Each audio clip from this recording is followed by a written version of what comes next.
Welcome to today's Explainer. We've got a wildly fun thought experiment lined up for you today, one that completely blurs the line between ancient myth and hard, unforgiving science. Look, we've all seen the movies, we've read the books, and we've all pictured these majestic, terrifying beasts soaring through the sky and breathing fire. But what happens when we strip away the magic?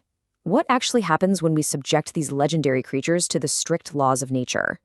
Well, today, we're going to figure out exactly what happens when we merge fantasy with reality and see just how these creatures would function, or completely fail to function, in our modern world. So this entire explainer was actually sparked by this brilliant little premise from our source material. I'll read it exactly as it was written. A fantasy story with physics laws applied. What if dragons were real and lived with us, and what would be their impact in our lives? It's such a beautifully simple prompt, right? But the implications are just staggeringly complex. We aren't just talking about writing some cool fiction here. We are fundamentally deconstructing a myth. We're forcing it to obey the rigid rules of biology, thermodynamics, and even, incredibly, modern human bureaucracy. Okay, let's dive right into this, because the very first major hurdle we hit is the absolute enemy of all massive flying creatures, gravity. If a dragon is real, it doesn't get a magical pass to just effortlessly float on the air. It has to generate real physical lift to drag all that mass off the ground. And that immediately plunges us headfirst into a pretty harsh scientific reality. Section 1. The physics of dragon flight. To really wrap our heads around why flight is such a massive problem, we have to talk about a fundamental principle of biomechanics. It's called the square cube law. Basically, this law dictates that as an animal scales up, gets taller and longer, its surface area, which includes its wings, grows by the square of that multiplier. But its volume, and therefore its weight, grows by the cube. So if you double the size of a dragon, it doesn't just get twice as heavy. No way, it gets 8 times as heavy. So a creature the size of a medieval castle simply could not grow wings large enough or flap them hard enough to generate the lift required to ever leave the ground. The math literally just forbids it. And this brilliantly illustrates the stark juxtaposition between the dragons we imagine and the creatures physics would actually demand. In our fantasy stories, dragons are essentially limitless in size. They're heavily armored tanks that basically levitate using magic. But a physics-bound dragon? To even survive gravity, this real-world animal would need to be incredibly lightweight. We're talking hollow bones, exactly like a bird. They would need massively overdeveloped protruding chests just to anchor the insane wing muscles required for takeoff, along with incredibly awkward, enormous wingspans. They wouldn't be flying tanks at all. They'd be highly fragile biomechanical gliders. Section 2. Thermodynamics of fire breathing. Now, what about fire? Because if a biological creature is going to exhale actual fire, it has to manufacture it organically. Step 1 would require the biological synthesis of a combustible gas. Think about how certain animals naturally produce methane, but a dragon would need a hyper-accelerated, high-octane version of this. Step 2 requires storing that extremely volatile gas safely inside specialized, highly pressurized internal bladders. And finally, step 3 is the ignition.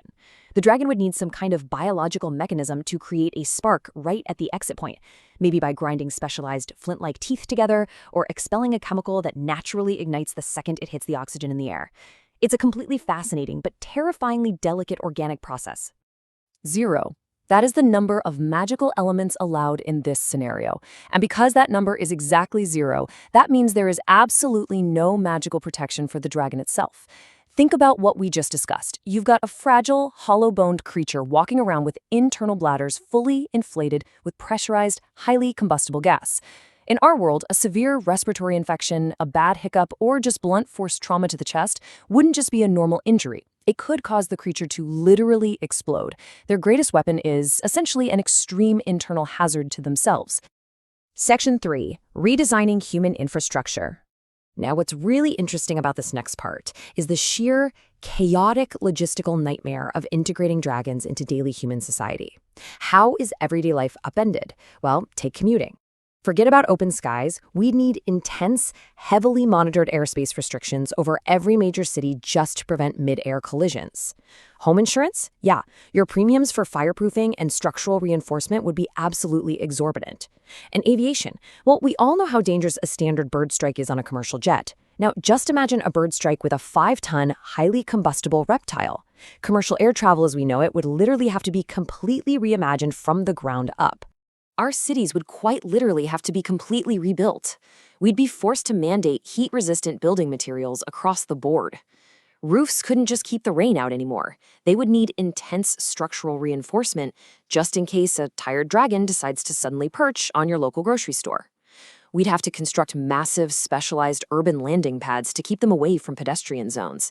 And honestly, the bureaucracy. Can you even imagine the advanced zoning laws required to dictate exactly where a fire-breathing apex predator is legally allowed to roost? It's wild to think about. Section 4. Daily life and coexistence.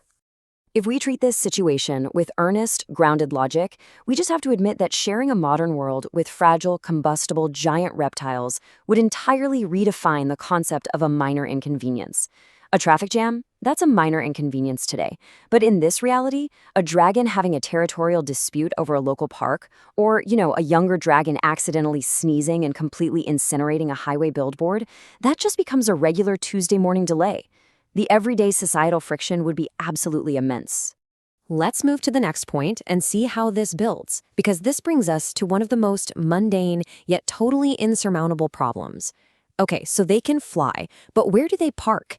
A creature with a 60-foot wingspan can't just tuck itself away neatly in a back alley. They need massive amounts of clearance to take off and land without breaking their fragile, hollow wings.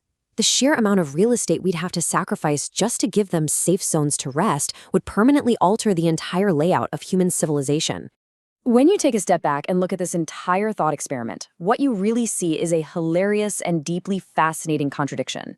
There is this chaotic beauty in how the harsh laws of physics make dragons incredibly fragile, biomechanically strained creatures, rather than the invincible, godlike titans of lore.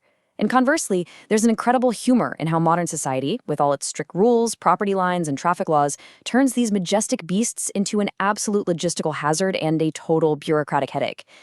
So the crucial point is this. We all love the idea of fantasy becoming reality. It's why we love these stories.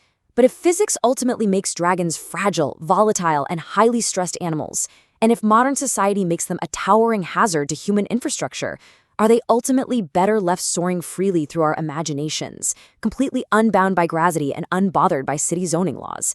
It is definitely a fascinating question to ponder.